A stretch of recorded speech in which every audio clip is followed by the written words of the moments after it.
Welcome back, everyone, to another. I'm telling you, it's going to be a great edition of the Broker to Broker podcast. My name is Mark Summers. I am the president of AIM. Once again, always excited about the guests that we are able to get on board, who take time out of their day, still in this crazy environment, to definitely help us out and lend their knowledge and experience. So today, I'm extremely excited to announce that we have the broker owner of LBL Mortgage, Lauren Boland. Lauren, thanks for joining us today. Thanks, Mark. Thanks for having me. I appreciate it. Oh, my pleasure. We're gonna have fun with this one today, because just even talking to you a little bit before, you and I are on the same page with a lot of things. So once again, gotta hear it. How do you get into this crazy industry, but the industry that I love? So I graduated from college in 2002, and the majority of my family are attorneys, and they all went to Loyola Law School. I went to Loyola Marymount in Los Angeles. The majority of my family went to Loyola Law School, 3 generations, and I really kind of thought that was going to be my path. I was going to take some time off, maybe work a little bit, see if I liked the business world. That's kind of what the path that was set. And about 6 months after graduation or so, I had some friends that I had gone to school with, and they were making really good money, and they were working at a mortgage company. And I wasn't very good with math. I was a political science major. There's really no math in that. So I was a little intimidated, but I saw that these guys weren't the nicest guys in the world, they didn't have the charm. And so I was like, well, I'll try this. So they got me an interview, and I ended up getting a job at AmeriQuest. Oh, and wow. Back in the day, so the first thing you got to know about AmeriQuest is, one, they hired only people who knew nothing about the industry. Right. You literally, they wanted you young. They wanted you basically dumb, because you're not supposed to ask questions about what you're selling. It was very closed in. We weren't allowed to do purchases, only refinances. And there were always 5 people who wanted your job, and every day you were told that you could be fired. So in today's standards, it would not be a human resources perfect environment. And I like to tell people it's a little Wolf of Wall Street, a little boiler room, and a lot of Glengarry Glen Ross. There was a lot of that went on. And I was very scared. I still remember my first day sitting down in this like pen of like maybe 15 other salespeople, and there were just pony walls separating us, and everybody's hustling on the phone. And it was a specific time. It was called dialing for dollars. And if you got an app, you rang this gong. And I don't know what I'm going to say. I'm supposed to call this list of people. And so my manager's sitting next to me, and I'm like, what am I supposed to do? And he's like, you read the script. And when you get to a certain point, keep them on the phone, say this, this, and this, and then I'll take over. I said, okay. And I was so intimidated, and I literally did not think that I could do it. I was so scared. And my friends would help me after work. We would work on my script. We would work on, we would call it ring, ring. And so they would pretend to be the borrower who doesn't want to talk to me, and or potential borrower. So fast forward, I did well there. I made, for being 24 years old, 25 years old, I made these paychecks that only people dream of. And they were on the lower end compared to other people that I knew. And you have to understand, back then, it was such a different world. There was just completely different, and kind of anything goes. I ended up working in 2 different offices. One was in Carson, and the other one was in Santa Ana, California. And when I was in Carson, there was one other woman there with me. But when I was in Santa Ana, I was the only woman on the sales floor. And I worked my way up to the Glengarry leads, right? In a way. So back then, those were Lending Tree leads. Lending Tree had just started, and it came off a fax machine. So corporate would divvy these out to all the branches via fax. So you would literally get a hot piece of paper in your hand, and you were going to call that lead because that was guaranteed an app. Guaranteed. and you're probably guaranteed a presentation, because back then you had to go in front of people. Right. You didn't do it over the phone. You had a 3-page presentation. You're in front of people, and then you brought like a little package with you for them to sign. Anyways, at that point, there were a couple guys on the sales floor that felt that I was being unfairly treated, that I was given more than they were.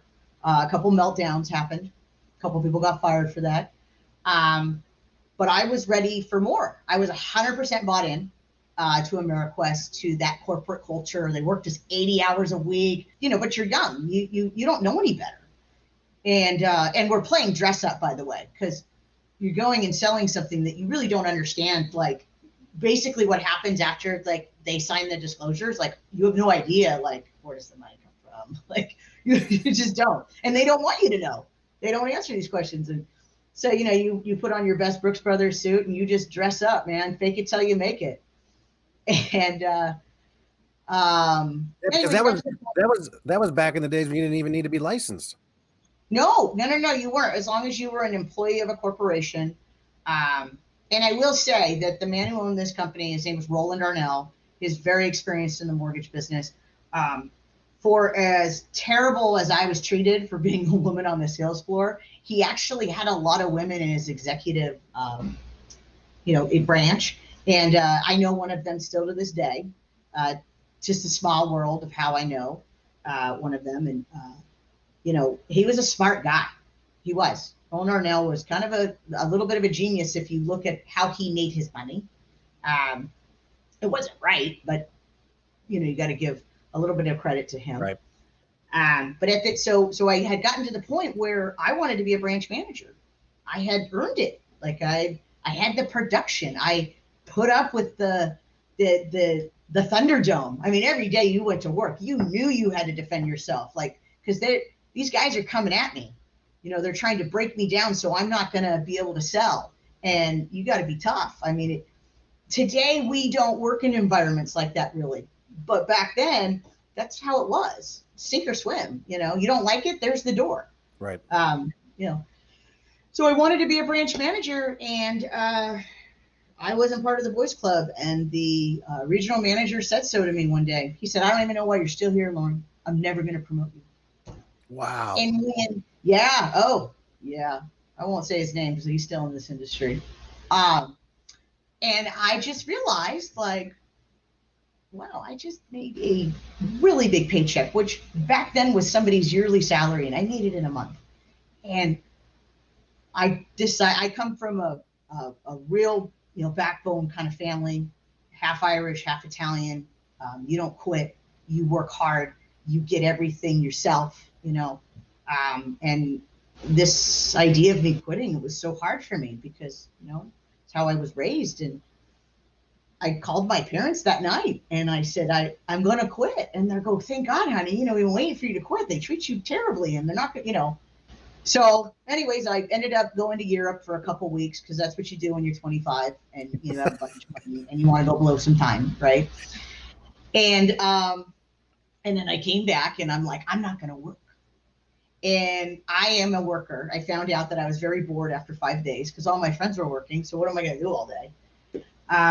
So what happened is that then some of my friends that were with AmeriQuest and also worked for a mortgage broker, we decided to start our own company because the clouds had parted and there was more to AmeriQuest and the 228 that we were selling.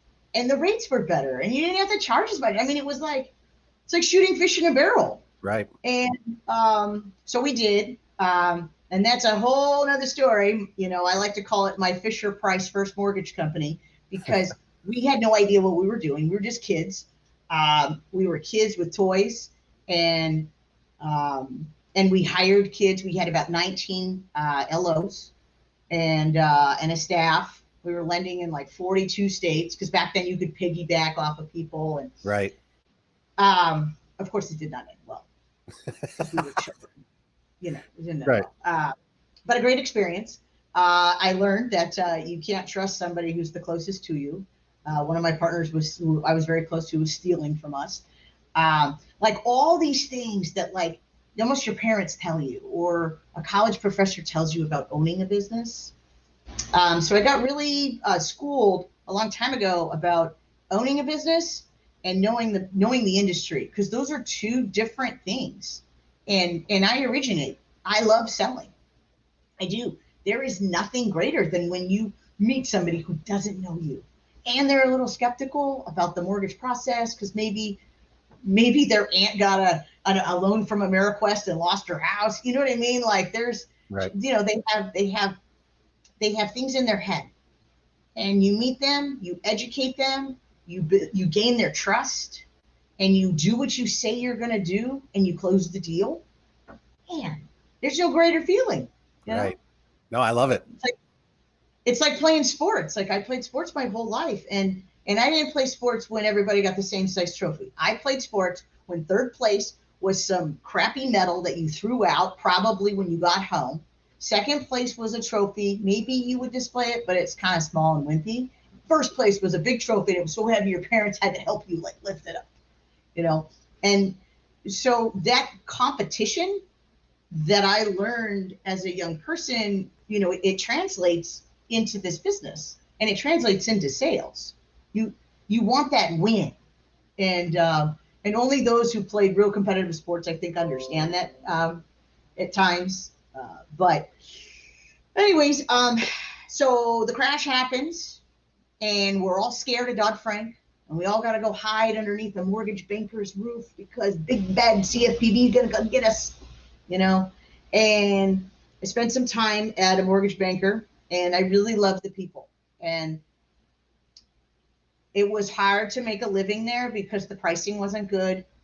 But when you like who you work with, you stay. You stay longer. You make reasons to stay. And essentially in 2015, I made the decision on January 2nd that I was going to take my broker's test for the umpteenth time, and this time I'm going to pass it. You know, this time I'm going to do the work that's required to pass that test. And I'm going to go back out on my own. And I don't quite know how this is going to look. I just know that I needed to do that. I saw the writing on the wall, and I'm not sure how much market share do we have now as brokers. We're running around. I mean, numbers kind of vary, but we're running around right at that 20% range. Okay. Well, so in 2015, you know, we were small. And so, you know, of course, whenever you leave a company, you know, you're never going to make it. They'll be back, you know, F her, you know, the whole thing, right? You're excommunicated. It's like you leave a church or something, you know? And so then I really had to make it, because now they're all thinking, you know, you're going to fail. And it was tough. It was really tough. You know, I'm in California. I have a DRE license.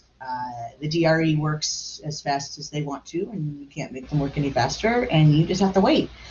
And by the time I left, and I had to have my license disconnected for a time being, because that's how it was back then, and we got back connected, I am the lucky recipient of starting a brokerage when TRID started.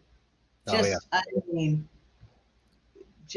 I can't even say it, but it was I don't ever want to go through that again. I think I had like 4 mini heart attacks during that time, because I had no money to start my company. Like I was hand to mouth, man, hand to mouth. I funded deals, this. I got a little help from my family, but not enough to deal with TRID, where deals were taking 60 days to get done because they were afraid how to disclose the CD, you know. Right. So I have spent nearly 6 years having LBL, continuing to learn lessons.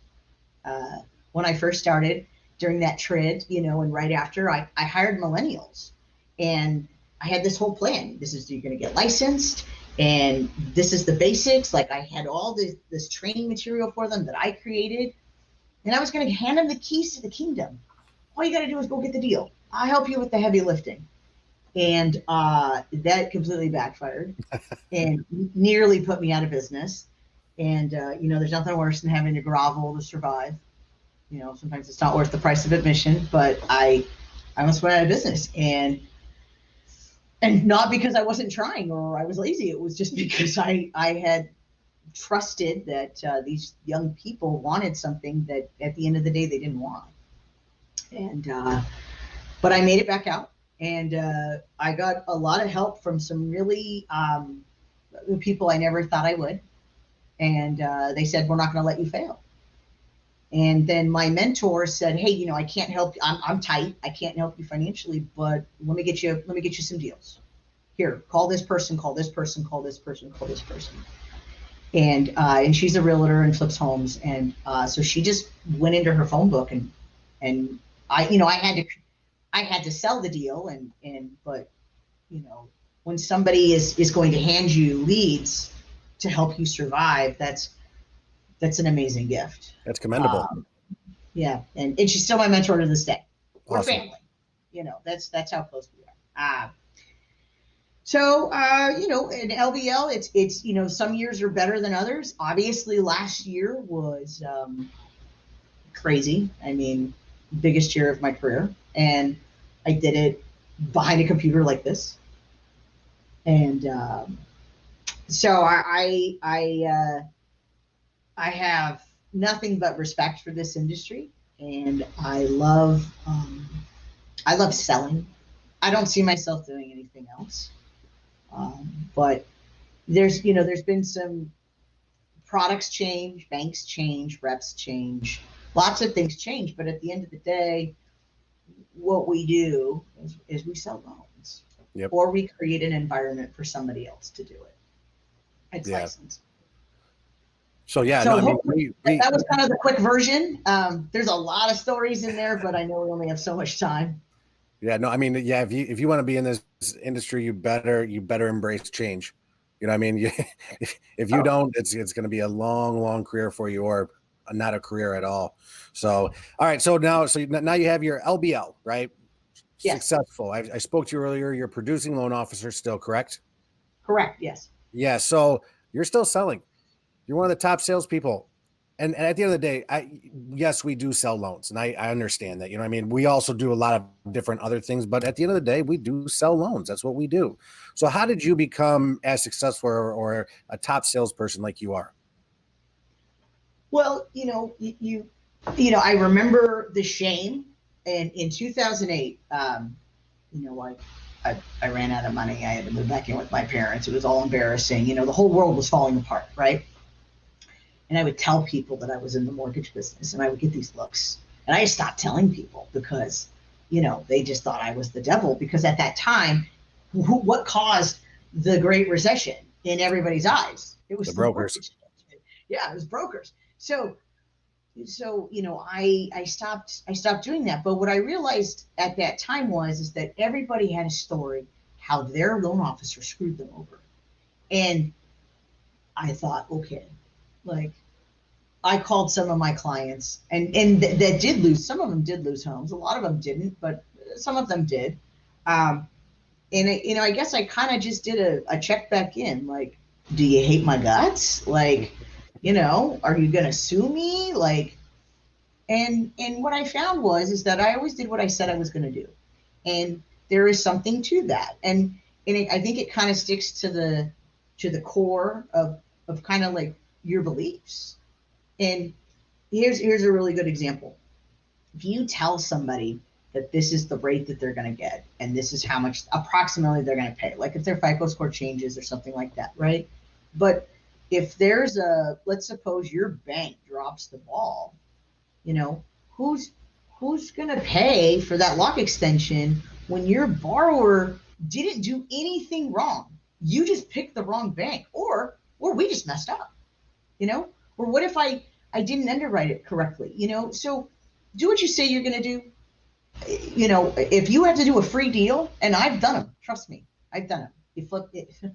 You don't even flip it to borrow page. You just don't charge anything. And you just say, I'm sorry, I messed up.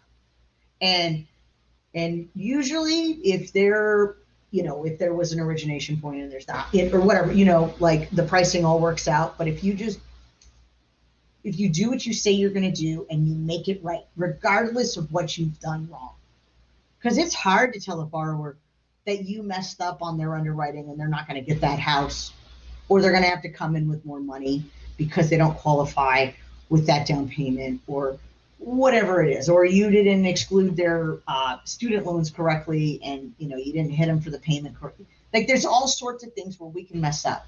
We're human. We make mistakes. Just do what you say you're going to do. Yeah. And also, if somebody tells you to lock a loan, don't try to talk them out of it. Just lock it. Right. Because I think sometimes we want to sound so fancy that we know so much. And the only person I think that knows so much about locking loans and what to do is Barry Habib. Okay. So I'm not Barry. I listen to Barry. I love Barry. He's the only guru really in this industry that I trust. So if you don't try to be too cute, just if they say to do this, do it. And I like to tell people sometimes that, in a way, when you're selling loans and you're an LO, you're almost a glorified waitress or waiter, because at the end of the day, it's not our job to talk people into or out of certain things about the transaction. And locking a loan, if somebody feels warm and fuzzy because they like the rate, but you think rates are going to go down, you can tell them that, but don't try to play God, because Right. You're going to get yourself in trouble. Because what happens if it goes the other way? Whenever you're trying to play it, it usually goes that other way. Of course it does. It never works out that way. So just do what you say you're going to do. And also, I always keep in the back of my mind, people do business with people they like.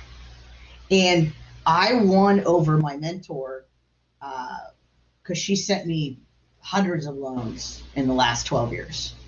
Referrals, just here, handle them. And predominantly 75% of these are, Latino, Spanish speaking. I don't speak a lot of Spanish, but she knew that I had good rates, good fees, and I'm not ripping anybody off, and I do what I say I'm going to do.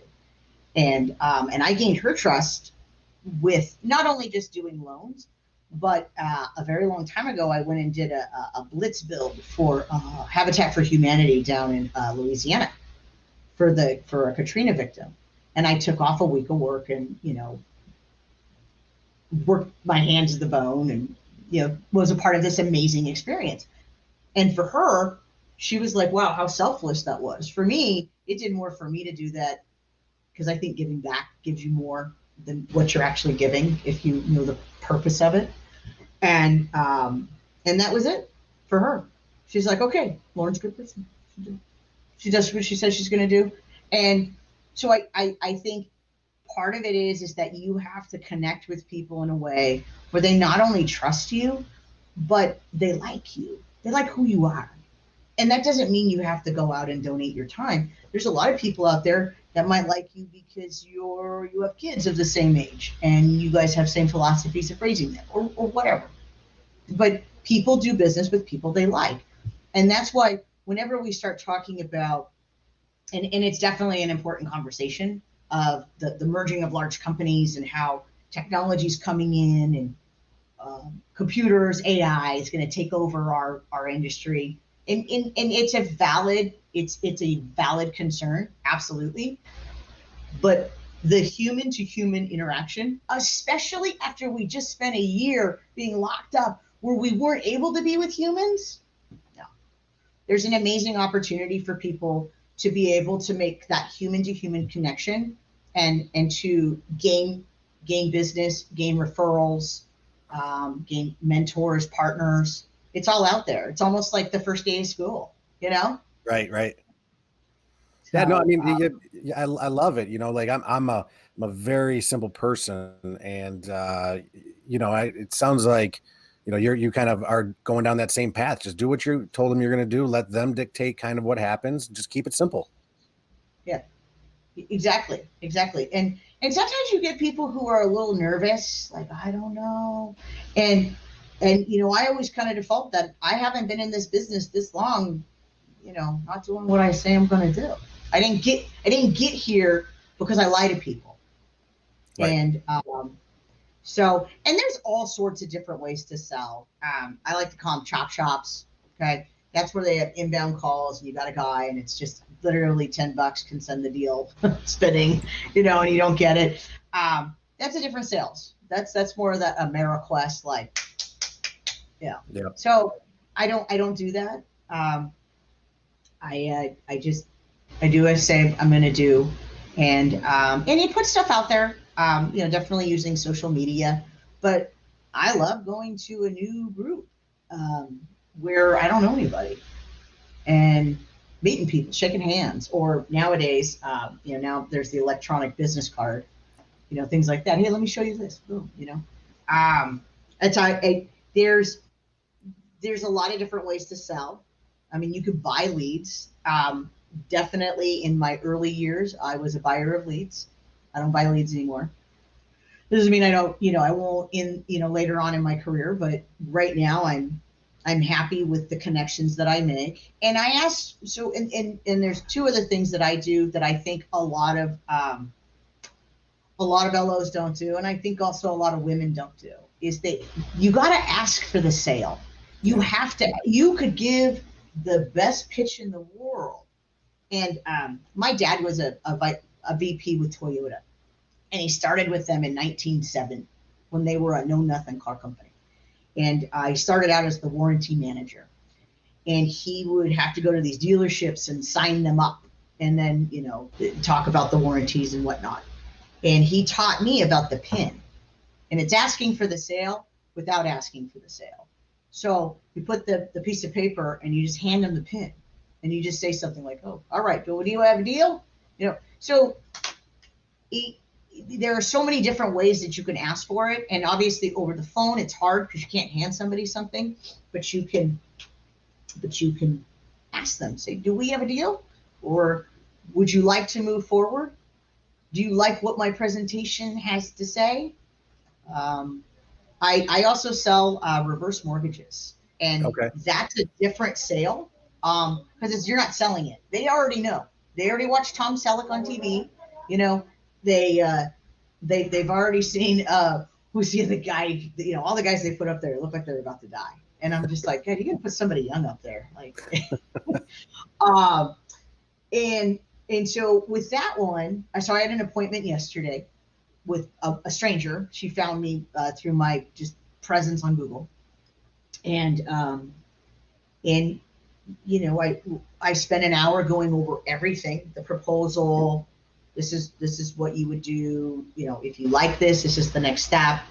You know, this is the step after this. Here's the questions that, you know, you have right now. When you go to counseling, you might have more questions that you don't even know you have. You know, write them down so we can talk about them. So we're not selling here.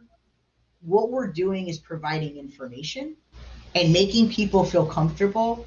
And then I always tell them, and it's the truth, if you don't like this, if you wake up in the middle of the night and you don't like the idea of getting a reverse mortgage, you can call and tell me, and you won't hurt my feelings. Right. You know, you can get out of this at any time you want. If you don't like this down the road 3 years from now, in this little proposal here, here's an example of how, you know, how much equity you'll have. And so it's almost like let's talk about the fears. Let's talk about these things. And in a way it is selling, but it's not. There's no pressure sale. You let them go home and they're going to call you when they call you. So, and I get referrals from that all the time. And that's, you know, a different animal. And that kind of like, if I think about the future of what is going to be sold in our industry, obviously the refinance wave was super fun, right? For some people, maybe for some people it wasn't fun. That means you need to move to another company. You know, if you didn't make a lot of money and you had a couple heart attacks, then it's not you, it's the company. So, you know, maybe you need to move. But we're going to get out of that. And purchases are going to be the way they are until the eviction or the foreclosure moratorium is lifted. So until we get that, there's not a lot of inventory because people don't want to move because they don't know where to go. And it's kind of like this, it's bottlenecked. Right. And so, and every day, if you're listening to Barry, the word inflation comes up. And, I think almost some people don't even know what that means. But who is inflation going to hurt the most in our country? Seniors. They're on a fixed income. So even if the person who may have talked to you about a reverse mortgage 2 years ago, and they're like, no, I don't want that. No. You know what? They're going to need it. Yeah. Because we get to see their financials now, because we have to income qualify them to make sure they can pay their taxes, insurance, and cost of living. So there's going to be an entirely new market of reverse mortgage borrowers that they didn't want it 2 years ago. They didn't want it a year ago, but they're going to need it because, a lot of people don't want to sell, or they don't want to move in with their kids. They don't want anything. They want that independence. So I think it's important, if you want to be in this business long term, that you think about the future of where are we going. And I only do it because I swear I'm traumatized from what happened to me in 2008. I didn't see that coming. Right. And it laid me out. And I know it laid a lot of us out. There were divorces and foreclosures and, That was no money. that was a deep, dark time right there. That was a deep, dark time. It was. It was. So I don't ever want to go back to that deep, dark time. Right. I want to, and we could slow down, but I want to be able to have a little bit of security. I'm going to be honest, didn't see a pandemic coming. Didn't see that. But, I think only Bill Gates was the only one who saw it. So, and he still got divorced. Yeah. All right. So now when it comes to selling and whatnot, what kind of networking you do? Obviously, if you're not buying leads, are you strictly on social media? Do you do events? Like, just give me an idea of what you do. Well, for me, I think the best thing that I have is I'm good in person. And so I do go to networking events. I belong to different chambers of commerce. I pick different realtors, not all. You have to be careful with who you try with realtors. And then I just have a really big base of former clients. And they know people, and they know people, and they know people. I'm from Long Beach, California. My family's lived in the same neighborhood for 81 years. People know who we are. And after nearly 20 years of being in the mortgage business, people refer you, people call you. I find that if I post once a month something just on my social media page, I get some type of interest.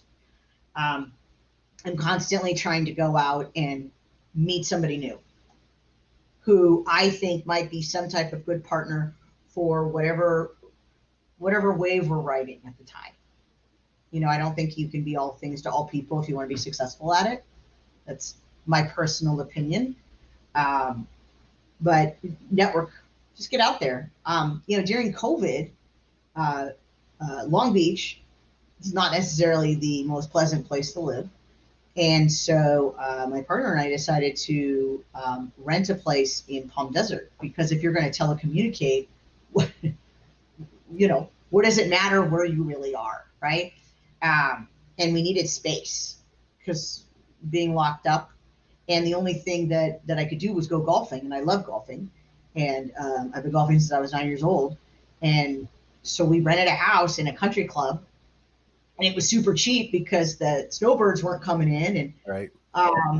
Ended up getting to know the people at the country club. And it's not a fancy one, it's just regular people.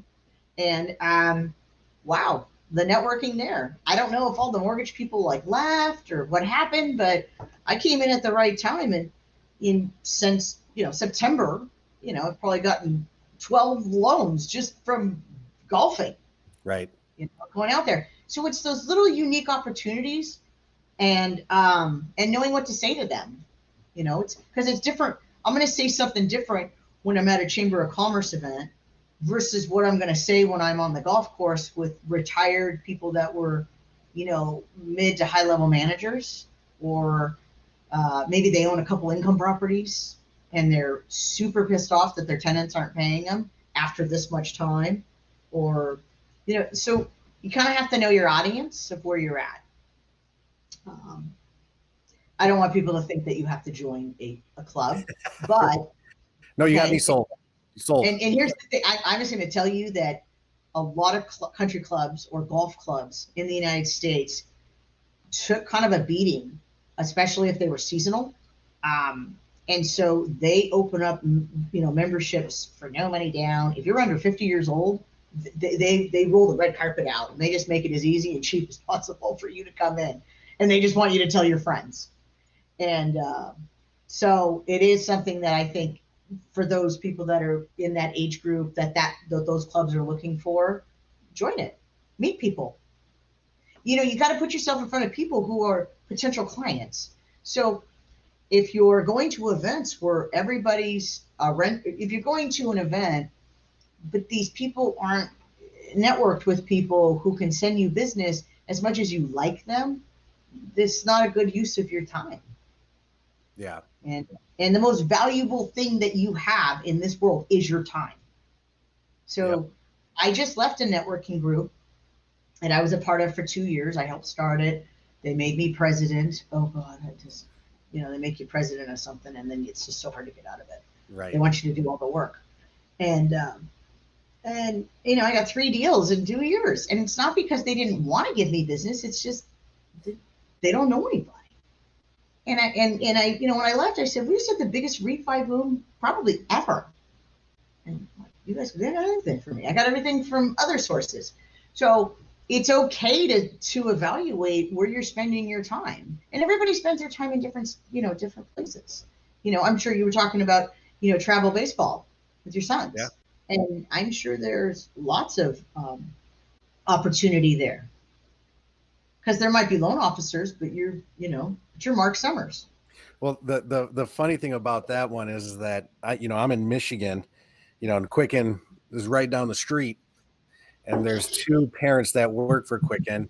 One guy that works for PNC, but he gives me all of his deals that come through that that they can't do. So it's like, wow, just like that. And my big thing has been, I always agree with I always agree with, you need realtors, you need this, you need that. But at the end of the day, you also have to be a little bit, you got to be a little bit creative of where you get your deals. And I coach as well, and I'm getting deals from that. So yeah, I mean, you got to be creative doing it. And it sounds like you're doing, you're pretty creative with how you do it.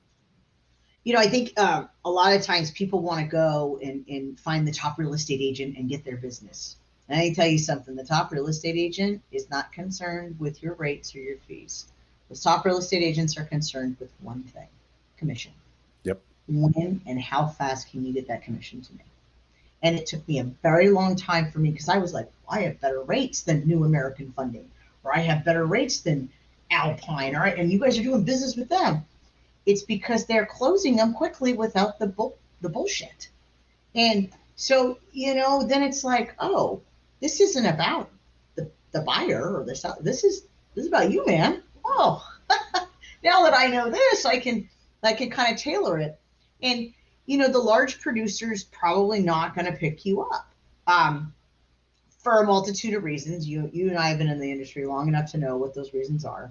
There's probably some sweet little thing happening with those big corporations that God knows we don't even know what it is. It could be as easy as a duffel bag of money. We don't know. So we're not going to be able to compete. I like to find the middle of the road person, somebody who's been around a really long time who cares about their reputation. Because some of these guys don't care about their reputation because as long as they can manage what it says online, they don't care. So, find the middle of the road person and be careful of the new agent.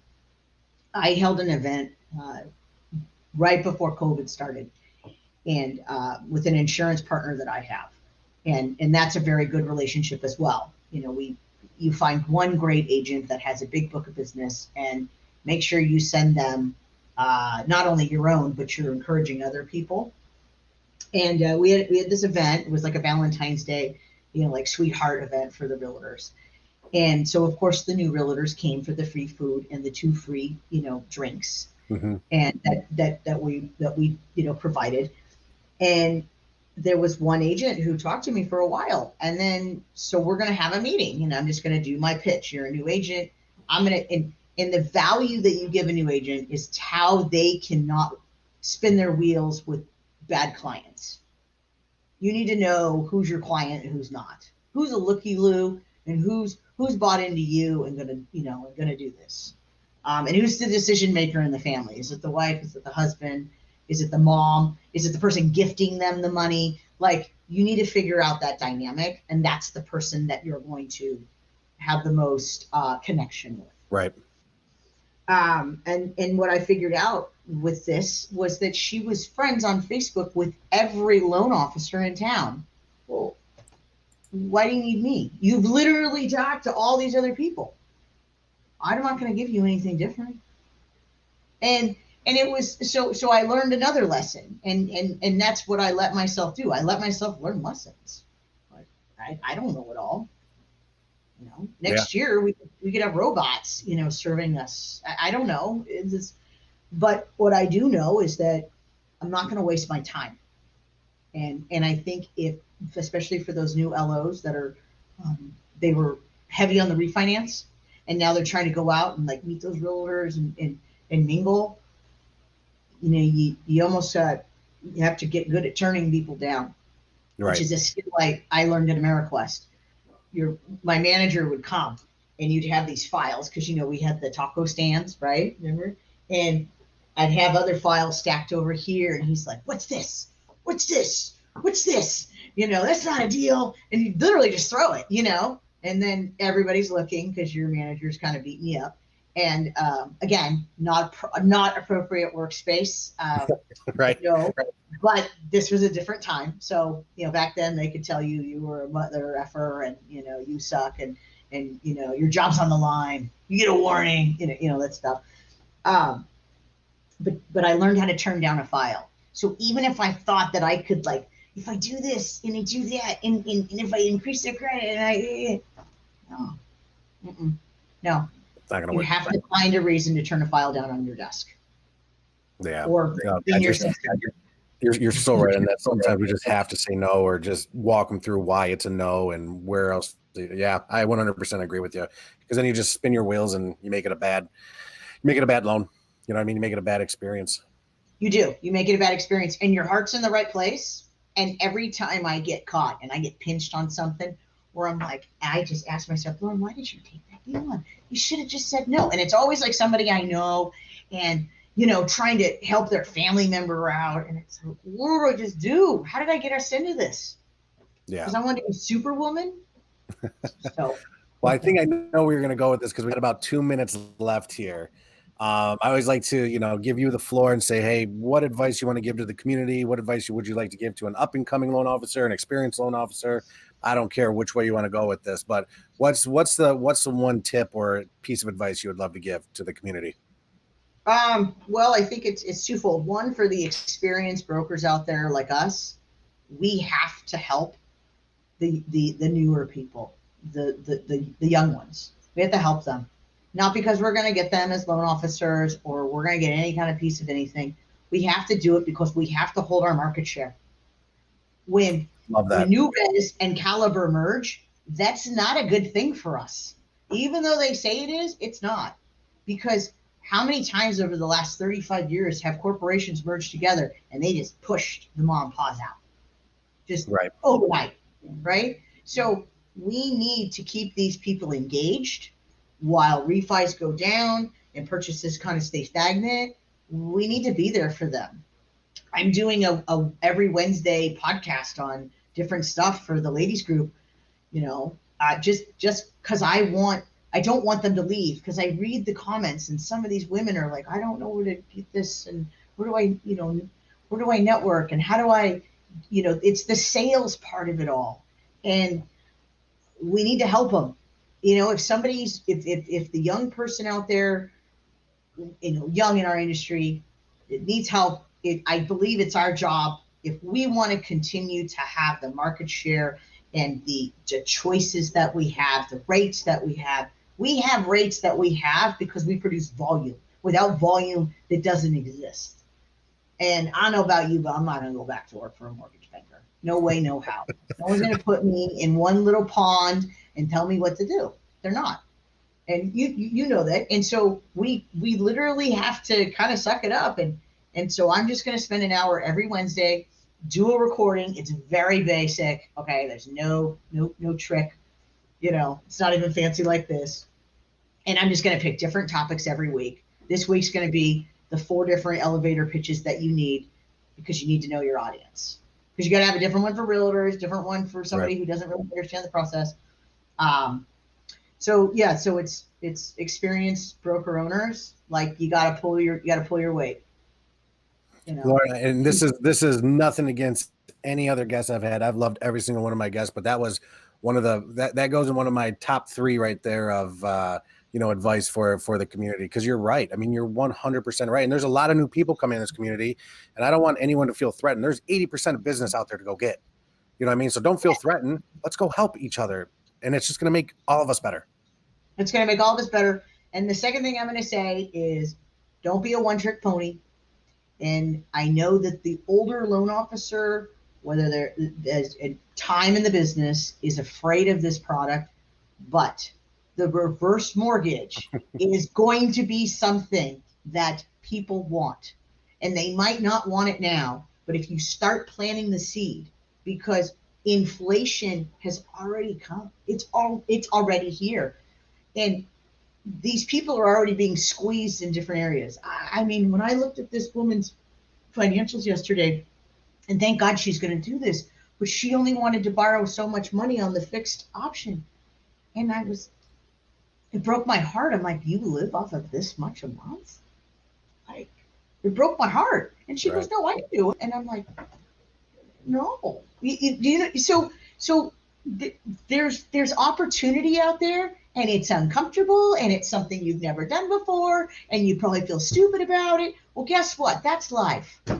You think you know something? You can't sit back and be like, I'm just going to hang out and sell refis and talk to my realtors. No, you got to get out there.